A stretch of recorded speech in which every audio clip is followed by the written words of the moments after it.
السلام عليكم ورحمة الله وبركاته. إن الحمد لله نحمده ونستعينه ونستغفره ونعوذ بالله من شرور أنفسنا ومن سيئات أعمالنا. من يهده الله فلا مضل له ومن يضلله فلا هادي له. أشهد أن لا إله إلا الله وحده لا شريك له وأشهد أن محمدا عبده ورسوله. اللهم صل على محمد وعلى آله وصحابته ومن سار على نهجه واهتدى بهديه واستنى بسنته إلى يوم القيامة. يا أيها الذين آمنوا اتقوا الله حق تقاته ولا تموتن إلا وأنتم مسلمون. اللهم علمنا بما ينفعنا وانفعنا بما علمتنا وزدنا علما وتوفيقا والحقنا بالصالحين. أما بعد، Masyarul muslimin jamaah salat subuh rahimani wa rahimakumullah. Alhamdulillah, pada kesempatan ini kita kembali melanjutkan majelis ilmu kita pada penjelasan kitab Taisirul Karim Ar-Rahman fi Tafsir Kalamil Mannan yang ditulis oleh Syekh Abdurrahman bin Nasir As-Sa'di rahimahullah.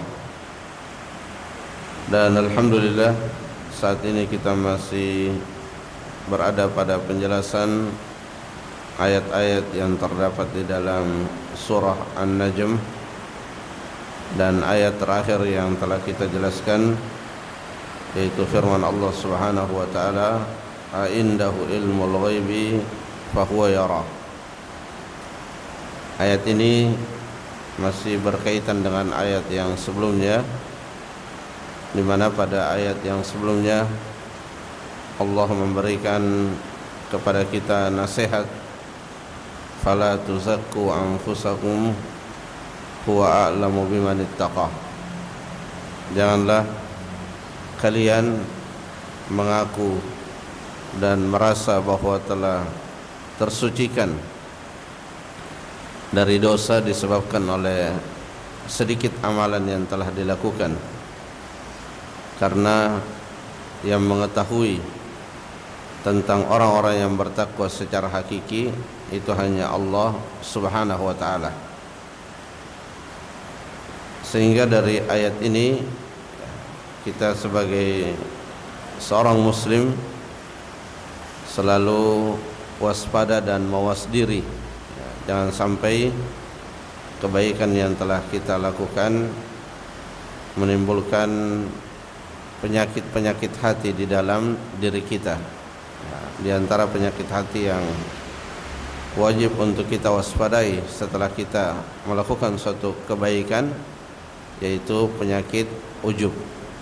Karenanya di ayat yang lain Allah Subhanahu wa taala berfirman, "Qul inna ma a'idzukum biwahida an taqumu lillahi mathna wa furada thumma tatafakkaru." Allah Subhanahu wa taala memerintahkan kepada nabinya untuk menyampaikan bahwa ada satu nasihat.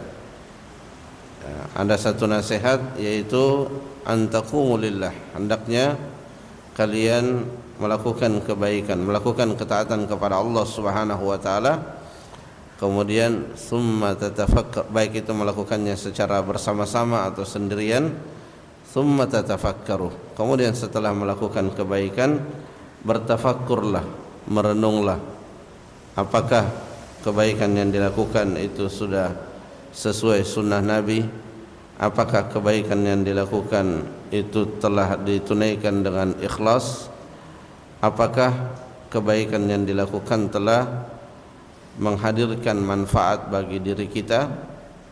Maka itu adalah hal-hal yang wajib untuk menjadi bahan renungan bagi kita semua, dan dengan kita tersibukkan oleh hal tersebut maka insyaallah kita akan terjauhkan dari merasa diri telah tersucikan disebabkan oleh kebaikan-kebaikan yang telah kita lakukan. Kemudian pada ayat yang berikutnya am lam yunabba bima fi suhufi Musa wa Ibrahim alladhi waffa. Apakah mereka belum diberitahu tentang apa yang ada di dalam suhuf Musa, lembaran-lembaran yang Allah turunkan kepada Nabi Musa dan juga kepada Nabiullah Ibrahim alaihi salam, yang di dalam ayat ini disifati oleh Allah Subhanahu wa taala, wa Ibrahim alladzi waffa, dan Nabiullah Ibrahim yang telah menepati, maksudnya telah menunaikan semua yang Allah ujikan kepadanya berupa perintah-perintah dan syariat-syariat. Kita ketahui bersama bagaimana perjalanan Nabiullah Ibrahim alaihi salam, disebutkan dalam Al-Qur'an, wa idzibtala Ibrahim rabbuhu bikalimatin fa'atammahun. Dan ingatlah ketika Ibrahim diuji dengan beberapa kalimat, maksudnya diuji dengan beraneka ragam perintah-perintah, dan Nabiullah Ibrahim berhasil menunaikan perintah tersebut dengan sangat sempurna. Dan itulah makna dari alladzi waffa, wa Ibrahim alladzi waffa. Nah, apa yang ada di dalam lembaran-lembarannya Nabi Musa dan juga lembaran-lembaran yang Allah berikan kepada Nabiullah Ibrahim alaihi salam, yaitu alla taziru waziratu wizra ukhra wa laysa lil insani illa ma sa'a. Ini termasuk di antara ayat atau makna-makna yang juga ada di dalam lembaran kitab Nabiullah Musa dan Nabiullah Ibrahim. Dan ini tentunya menunjukkan bahwa apa yang ada di dalamnya berupa ayat-ayat yang akan disebutkan setelahnya itu adalah makna-makna yang sangat penting. Sebagaimana juga di dalam surah Al-A'la, surah Al-A'la juga di sana disebutkan bahwa kandungan-kandungan yang terdapat di dalam surah Al-A'la itu juga ada di dalam suhuf, lembaran-lembaran yang Allah turunkan kepada Nabiullah Musa dan juga Nabiullah Ibrahim alaihi salam. Jadi di dalam suhuf Ibrahim, kemudian suhuf Musa dan Ibrahim, di sana terdapat hukum-hukum, hikmah-hikmah yang sangat banyak dan juga sangat penting.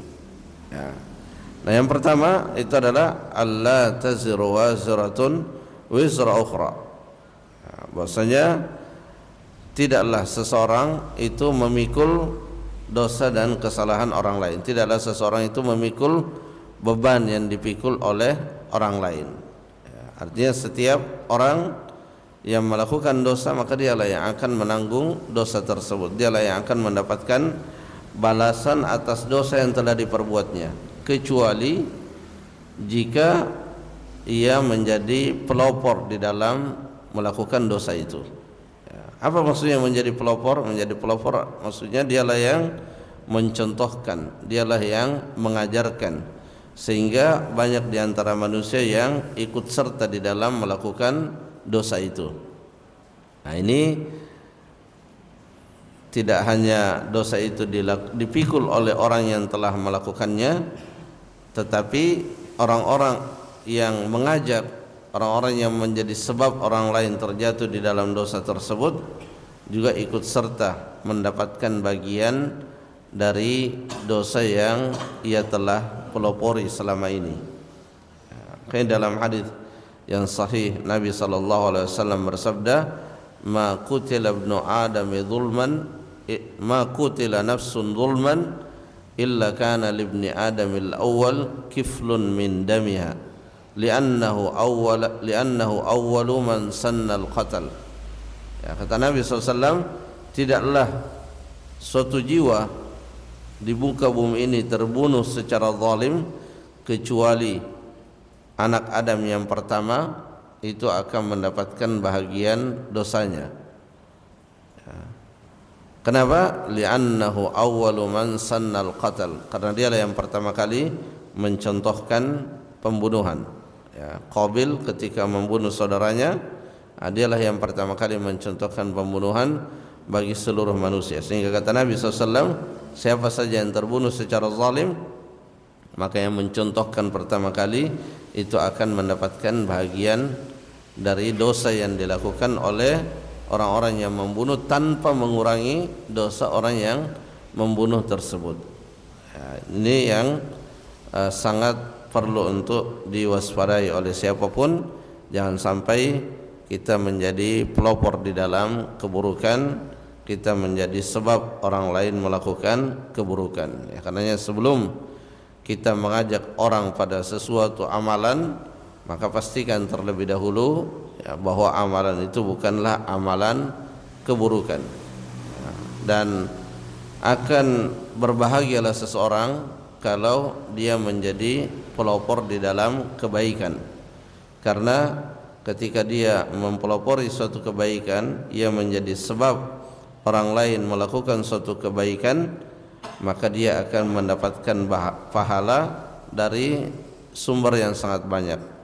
Dia akan mendapatkan pahala bukan hanya dari kebaikan yang dia lakukan, tetapi juga akan mendapatkan pahala dari orang-orang yang telah melakukan kebaikan disebabkan oleh dirinya.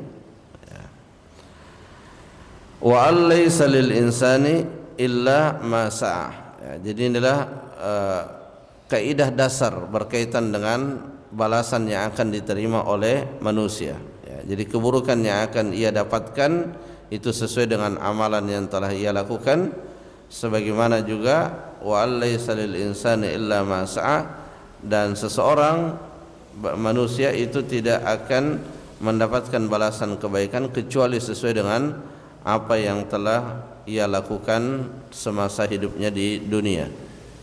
Ya, dan inilah yang menjadi dalil yang dijadikan pegangan oleh Imam Syafi'i dan mazhab Syafi'i secara umum dalam hal tidak sampainya kiriman pahala seseorang kepada orang yang telah meninggal. Ya. Ini yang dijadikan dalil oleh Imam Asy-Syafi'i. Ya. Syekh Sa'di rahimahullah mengatakan kullu amilin lahu amaluhu al-hasan was-sayyi. Jadi setiap orang itu akan mendapatkan, ya, setiap orang yang beramal itu akan mendapatkan amalannya sesuai dengan yang telah ia kerjakan, yang baik ataupun yang buruk. Falaisa lahu min amali ghairihi wa sa'yihi syai'. Ya, dia tidak akan mendapatkan pahala dari amalan orang lain kecuali ada nas, kecuali ada dalil secara khusus yang menunjukkan bahwa amalan orang lain itu bisa memberikan manfaat kepada dirinya. Ya, seperti yang disebutkan oleh Nabi sallallahu alaihi wasallam di dalam hadis, "Idza mata ibnu Adam inqata'a 'amaluhu illa min thalath." Ketika anak Adam itu telah meninggal, maka terputuslah aliran pahala untuknya kecuali dari 3 hal. Ya, yang pertama dari amal soleh yang dia lakukan, ya, sedekahun jariyah, ya, amal soleh berupa sedekah jariyah, ya, seperti wakaf. Ya, jadi sedekah jariyah itu tafsiran utamanya adalah wakaf. Ya, kemudian yang kedua ilmun yuntafa'u bihi, ilmu yang dimanfaatkan oleh orang-orang setelahnya. Ya, dia pernah mengajarkan misalnya suratul Fatihah, kemudian yang diajarkan suratul Fatihah dia baca terus dalam salatnya, dia ajarkan surah-surah yang lain, dia ajarkan baca Al-Quran, dia ajarkan hal-hal yang berkaitan dengan akidah, berkaitan dengan ilmu-ilmu yang dibutuhkan secara dasar dalam Islam, lalu kemudian dia diamalkan, diajarkan lagi kepada yang berikutnya, demikian secara terus menerus, secara turun temurun diajarkan, maka yang pertama kali mengajarkannya itu akan mendapatkan bagian pahala sebagai ilmun yuntafa'u bih. Dan yang ketiga itu adalah waladun saleh yad'ulah, anak yang soleh yang mendoakannya, artinya melalui doa seseorang bisa mendapatkan manfaat dari orang yang masih hidup. Ya, jadi baik tidak hanya terbatas pada doa seorang anak kepada orang tuanya, tapi doa orang yang masih hidup kepada orang yang sudah meninggal itu memberikan manfaat bagi orang yang telah meninggal. Artinya ketika kita bersungguh-sungguh untuk memberikan manfaat kepada orang yang telah meninggal, maka kita bisa menempuh salah satu di antara tiga hal tadi. Ya, termasuk di dalamnya ya sedekah jariyah. Ya, ketika kita memang sangat mencintai, sangat menyayangi kerabat kita, keluarga kita, orang tua kita, maka kita bisa memberikan manfaat kepadanya dengan berwakaf atas nama kedua orang tua kita. Maka insyaallah pahalanya akan mengalir dan manfaatnya akan dirasakan. Demikian pula kita doakan, ya, kita doakan dan doa kita tersebut juga akan memberikan manfaat kepadanya. Wala yatahammalu ahadun min ahadin dzamba. Ya, jadi tidak ada seseorang yang menanggung dosa orang lain. Itu kaidah asalnya, kecuali pada keadaan yang tadi kita sebutkan. Ya, itu pun sesungguhnya dia tidak menanggung dosa orang lain, tapi dia mendapatkan bagian. Jadi dosa orang yang melakukannya tidak terkurangi, tapi dia juga mendapatkan bagian dosa karena dia telah menjadi sebab orang tersebut terjatuh di dalam perbuatan dosa. Wa anna sa'yahu sawfa yura. Nah, ini juga yang terdapat di dalam suhuf Musa dan Ibrahim, dan bahwasanya semua amalan yang pernah dia lakukan ketika di dunia itu akan dia lihat, ya, akan ia dapatkan, ya, sama dengan ayat Al-Quran di dalam surah Az-Zalzalah, ya, wa ya'mal mithqala dzarratin khairan yara wa may ya'mal mithqala dzarratin syarran yara. Ya, meskipun amalan yang kita lakukan itu sesuatu yang sangat kecil sekali, ya, di situ di dalam ayat tersebut disebutkan dzarrah, seperti semut yang sangat kecil, meskipun hanya sebatas itu amalan yang kita lakukan, baik itu kebaikan ataupun keburukan, maka kita akan melihatnya, kita akan mendapatkannya di akhirat. Ya. Nah, itulah sebabnya Nabi SAW menasihatkan agar jangan sampai di antara kita meremehkan kebaikan, sebagaimana juga jangan sampai kita meremehkan keburukan. Ya, karena kebaikan meskipun dia itu sangat kecil, tetapi ketika dia dilakukan dengan penuh keikhlasan, maka yang kecil itu bisa nilainya menjadi sangat besar. Sebagaimana juga sebaliknya, keburukan ketika ia diremehkan lalu kemudian dilakukan secara terus-menerus, maka yang kecil itu ketika bertumpuk dilakukan secara terus-menerus, dia akan menjadi yang besar. Ya, jadi dosa besar itu ada dua, ya, ada dua dosa itu dianggap besar. Pertama, karena ada hukumannya secara khusus di dunia ataupun di akhirat. Kemudian yang kedua adalah dosa-dosa kecil yang dilakukan secara terus-menerus tanpa diiringi dengan taubat dan istighfar, maka dia akan terus bertambah dan dia akan menjadi sesuatu yang besar. Thumma yujzahul jazaa'al awfa. Ya, kemudian dia akan diberikan balasan, ya, al-mustakmil li jami'il amal, al-khalis al-hasan bil husna was-sayyi al-khalis bis su'. Ya. Jadi semua akan mendapatkan balasan.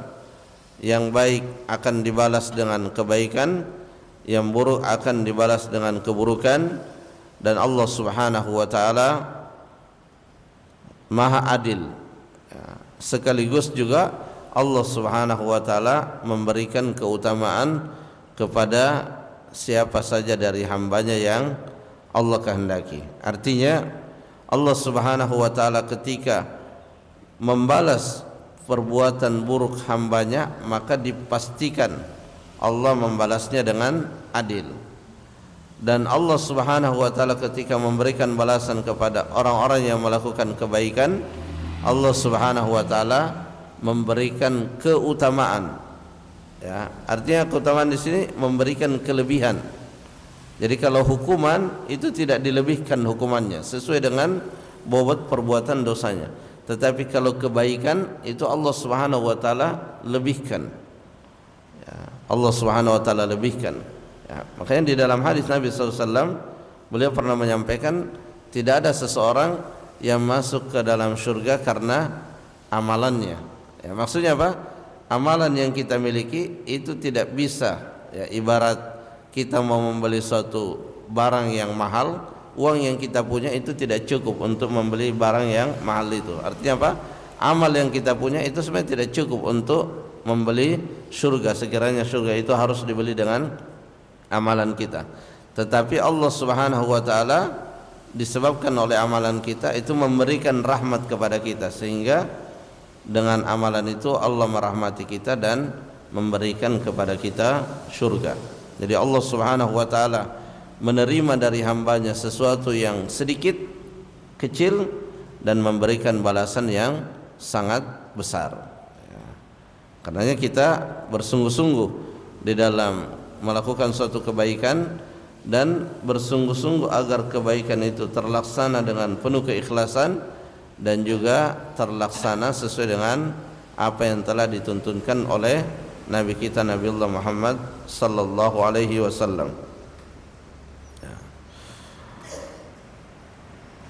Wasayyul khalis wal mashubu bi hasabihi jazaan, ya, tukirru bi adlihi wa ihsanihi. Nah, jadi semua yang dilakukan oleh seorang hamba itu akan mendapatkan balasan dari Allah Subhanahu wa taala. Ya, jadi semua makhluknya akan diperlakukan secara adil oleh Allah Subhanahu wa taala. Hatta inna ahlan nar la yadkhuluna an-nar wa inna qulubahum mamlu'atun min hamdi rabbihim wal iqrar lahu bi kamalil hikmah wa maqti anfusihim. Ya. Sampai ahli neraka itu meskipun mereka dimasukkan ke dalam neraka, mereka mencelah dirinya masing-masing. Ya, jadi dia ahli neraka tidak mencelah ketetapan Allah yang telah memasukkan mereka ke dalam neraka, karena pada saat itu ahli neraka telah melihat betapa adilnya Allah Subhanahu wa taala, sehingga ahli neraka itu mencelah diri mereka sendiri. Ya, dia tidak mencela Allah Subhanahu wa taala yang telah memasukkannya ke dalam neraka, karena telah melihat betapa adilnya Allah Subhanahu wa taala, tidak hanya dalam memberikan balasan kebaikan tetapi juga dalam memberikan balasan keburukan. Ya, bahkan di sini Syekh Sa'di mengatakan wa inna qulubahum mamlu'atun min hamdi rabbihim wal iqrar lahu bi kamalil hikmah. Ya, jadi penduduk ahli neraka itu juga hatinya dipenuhi dengan puji-pujian kepada Allah Subhanahu wa taala karena telah diperlakukan secara adil. Maksudnya tidak dihukum melebihi daripada perbuatan keburukan yang telah mereka lakukan di akhirat. Ya, sama dalam kehidupan dunia. Ya, ketika ada seseorang yang dihukum dan ternyata hukumannya sesuai dengan kadar keburukan yang dia lakukan, maka terkadang orang tersebut akan merasa berterima kasih kepada orang yang menghukumnya. Ya, disebabkan apa yang dia terima dari hukuman memang sesuai dengan bobot perbuatan buruknya. Jamaah rahimakumullah, jadi dari ayat yang tadi kita sampaikan, ya, yang mana ini adalah ayat-ayat yang sangat penting untuk kita jadikan sebagai bahan renungan, karena ayat ini tidak hanya ada dalam Al-Quran tapi juga pernah ada secara makna di kitab-kitab sebelumnya seperti di Suhuf Ibrahim dan Suhuf Musa, yaitu Allah taziru waziratun wizra ukhra wa laysa lil insani illa ma sa'a wa anna sa'yahu sawfa yura thumma yujzahu al-jazaa'al awfa. Ya. Bahwasanya setiap manusia itu akan mendapatkan sesuai dengan apa yang telah ia lakukan, baik atau buruk, dan tidak ada orang memikul dosa orang lain, ya, dan semua yang kita lakukan itu akan mendapatkan balasan. Ya, ayat-ayat ini ya kita baca, kita ulang-ulang, kita baca terjemahannya, maka insyaallah itu akan memberikan nasihat dan juga akan memberikan tambahan keimanan. Ya, jadi kalau di dalam Al-Quran dikatakan membaca Al-Quran atau mendengar ayat Al-Quran dibacakan, itu akan menyebabkan iman kita bertambah, maka kita praktekkan, ya, kita bisa praktekkan hal tersebut dengan kita baca Al-Quran. Kita ambil Al-Quran, ya, kemudian kita baca beberapa ayat yang sudah kita pelajari tafsirnya, kita baca ayatnya, kita renungi, kita baca, kita renungi secara berulang-ulang, maka insyaallah akan ada nasihat yang masuk ke dalam diri kita, di mana kita lebih tersemangati di dalam melakukan suatu kebaikan dan juga lebih terkuatkan di dalam menjauhi suatu keburukan.